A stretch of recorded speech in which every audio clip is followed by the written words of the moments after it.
خان صاحب کی سربراہی میں منعقد ہوا، جس میں مختلف ایجنڈا آئٹمز پہ ڈسکشن ہوئی، ایک سیر حاصل گفتگو ہوئی اور چند فیصلے کیے گئے۔ اس میں جو سب سے پہلے جس بات کا ذکر ہوا وہ تھا کرونا وائرس، اور کرونا وائرس کے سلسلے میں جو اس وقت ہمارے ملک میں جو اس کی صورتحال ہے اس پہ ایک تفصیلی پریزنٹیشن ہوئی۔ اس میں کابینہ نے اور پرائم منسٹر صاحب نے اس بات میں بہت خوشی کا اظہار کیا کہ جہاں دیکھا جائے کہ دنیا کے اور ممالک میں جس طرح سے کرونا وائرس نے تباہی پھیلائی، اللہ تعالیٰ کے فضل سے اور پرائم منسٹر صاحب کی اور ان کی ٹیم کی جو حکمت عملی تھی اس وائرس کو ہینڈل کرنے کی، اس سے نبردآزماں ہونے کی، وہ ایک نہایت کامیاب حکمت عملی رہی، جس میں شروع میں بہت کرٹیسزم بھی آیا ملک کے اندر۔ کچھ پارٹیز نے اس کو پولیٹیکل ایشو بنانے کی کوشش کی، لیکن اللہ کا شکر ہے کہ جس طرح سے پرائم منسٹر صاحب کی ایک پریکٹیکل حکمت عملی جو کہ پاکستان کے زمینی حقائق کے مطابق تھی، اسی لیے وہ کامیاب بھی ہوئی۔ جبکہ ہم نے دیکھا کہ بڑے اچھے ملک جن کا کہ ہم سے بہت بہتر ہیلتھ کا انفراسٹرکچر ہے اور ان کی معیشت بھی بہت سٹرونگ ہے، ان کے سسٹمز بہت سٹرونگ ہیں، باوجود اس کے وہ کامیابی نہیں لا سکے اس موذی وبا سے نبردآزماں ہونے کے لیے۔ جبکہ پاکستان میں ہمارا جو ادارہ جس کی کردار کی کافی تعریف کی گئی، وہ NCOC جو ادارہ بنایا گیا تھا پرائم منسٹر کی ہدایت پر، جس میں کہ فیکٹس اور فگرز پورا ڈیٹا اکٹھا کر کے پورے ملک سے، اس میں ماہرین بیٹھے ہوئے تھے، اس میں دوسرے صوبوں کے چیف منسٹرز بھی پارٹیسپیٹ کرتے تھے، فیڈرل منسٹرز پارٹیسپیٹ کرتے تھے، آرم فورسز کے لوگ پارٹیسپیٹ کرتے تھے، اور ان فیکٹس اینڈ فگرز پہ، ان اعداد و شمار کی بنیاد پر ہم اپنی حکمت عملی ترتیب دیتے تھے۔ اور یہی وجہ ہے کہ ہمارے اسپتالوں میں گنجائش، بیڈز کی فراہمی، ایکوپمنٹ کا موجود ہونا، لیبارٹریز، ٹیسٹنگ، یہ ساری چیزیں جو ہے تو جس کم عرصے میں، آپ کو یہ بھی دیکھنا ہوگا کہ کتنے کم عرصے میں یہ ساری چیزیں، یعنی لیبارٹریز 2 تھیں وہ 129 کر دی گئیں۔ اسی طرح ایکوپمنٹ بننے لگا پاکستان میں جو کہ شروع میں ناپید تھا، امپورٹ کرتے تھے ہم نے لوکلی بنانا شروع کر دیا، بلکہ یہاں تک کہ ہم نے اس کو ایکسپورٹ کرنا بھی شروع کر دیا۔ اس لیے اس کو جس طرح سے، اور پھر امپیریل کالج کی جو سٹڈی آئی ہے وہ بھی اس بات کو ثابت کرتی ہے کہ جو ہماری حکمت عملی تھی وہ ایک انتہائی پریکٹیکل حکمت عملی تھی، جس سے کہ ہمارے جو کیسز ہیں ان کا گراف نیچے آنے لگا ہے۔ یہ بات بھی ہوئی کہ اب آنے والی عید جو کہ عید الاضحیٰ ہوگی، اس میں اس بات کا خطرہ ہے کہ کہیں لوگ پھر اکٹھے نہ ہو جائیں، جس طرح کہ پہلی عید میں ہوا، جبکہ عید الفطر پہ جبکہ لوگ ایک دم بازاروں میں آئے اور اس کی وجہ سے ہمارا گراف اوپر کی طرف چلا گیا۔ تو اس دفعہ اس چیز کو روکنے کے لیے حکومت نے بڑے سخت قواعد و ضوابط ترتیب دیے ہیں، اور جتنی بھی ایڈمنسٹریشن ہے اس کو کہا گیا ہے کہ ان کو سختی سے اس پہ عمل پیرا ہوں، کیونکہ ہم نہیں چاہتے کہ جو کامیابی ہمیں ملی ہے اس کو ہم ریورس کر دیں۔ تو اس سلسلے میں ڈسٹرکٹ ایڈمنسٹریشنز کو بھی انسٹرکشنز، احکامات جاری کر دیے گئے ہیں کہ وہ جو خاص SOPs ہیں جو کہ عید الاضحیٰ کے موقع پر ترتیب ہوں گے، اور پرائم منسٹر صاحب کا یہ بھی کہنا تھا کہ وہ عید الاضحیٰ اپنے گھر میں منائیں گے، آپ لوگ بھی جو پاکستانی عوام ہیں وہ بھی عید الاضحیٰ کو اپنے گھر میں منائیں۔ دوسرا اہم نقطہ جو کہ ڈسکس ہوا وہ تھا بجٹ۔ آپ کو اس پہ بات ہوئی کہ یہ دیکھنا ہوگا کہ جس طرح سے ہماری معیشت کا حال تھا، جہاں پہ ہم تھے جب بھی ہمیں ورثے میں حکومت ملی،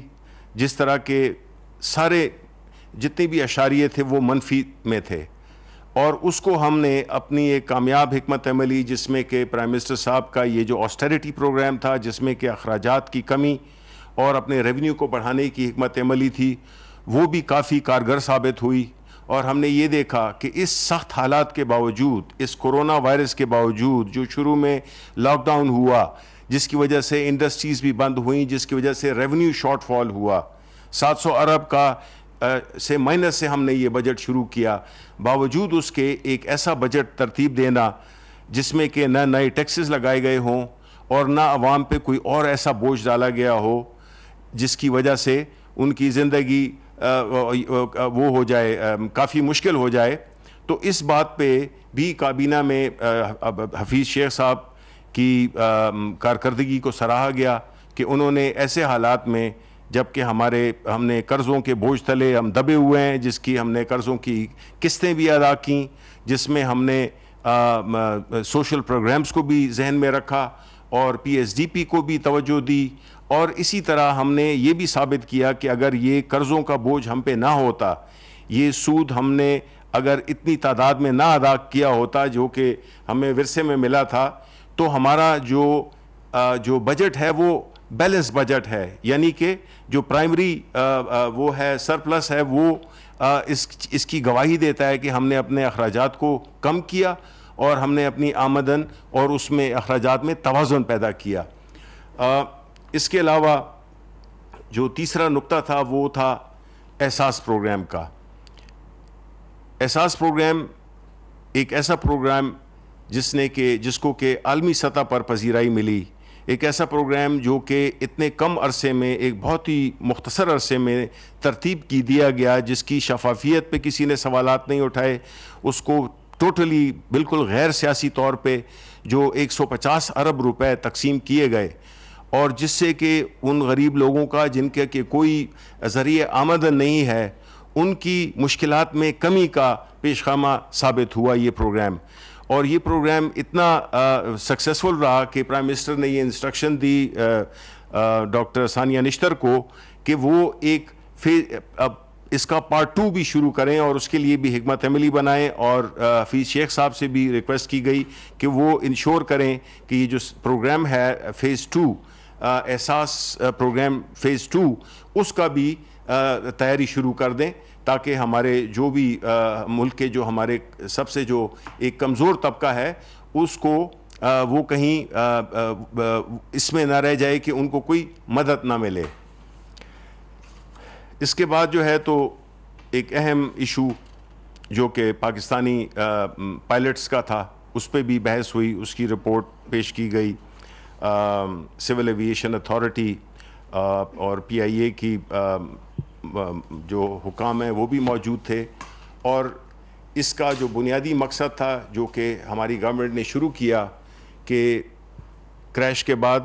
ہم نے یہ پرائم منسٹر صاحب نے یہ سوچا کہ اس کے لیے ہمیں اپنے گھر کو بھی دیکھنا ہوگا کہ ہمارے کہیں جو ہماری جو پروفیشنل وہ ہے ایک لیول ہے یا سٹینڈرڈ ہے اس میں تو کوئی کمی بیشی نہیں آئی ہے. تو انہوں نے یہ ایک انکوائری آرڈر کی جس کو کہ مکمل کیا گیا, اس کی رپورٹ پیش کی گئی, اور اس میں یہ طے کیا گیا کہ ہم جو ہے اس جو سفر ہے, فضائی سفر ہے, اس کو محفوظ بھی بنانا چاہتے ہیں. ہم اپنی انجینئرنگ سائٹ کو بھی بہت ہی زیادہ اسٹرانگ کرنا چاہتے ہیں, اور جو ہمارے پائلٹس ہیں ان کی بھی جو کوالیفیکیشنز ہیں اس کو بھی ہم بالکل ٹرانسپیرنٹ اور شفاف رکھنا چاہتے ہیں. تو اس سلسلے میں جو ایک اعلامیہ سا وہ کیا گیا وہ میں آپ کو پڑھ کے سنا دیتا ہوں, جو کہ انگریزی میں ہے, لیکن میرا خیال ہے چونکہ انٹرنیشنل آڈینس کے لیے بھی یہ اہم ہے. تو وہ تھا کہ those whose licenses were found suspect in the inquiry have all been grounded. All others are clear. All stakeholders, both domestic and international, have been informed. Number 2, actions have been initiated against those culpable both in PIA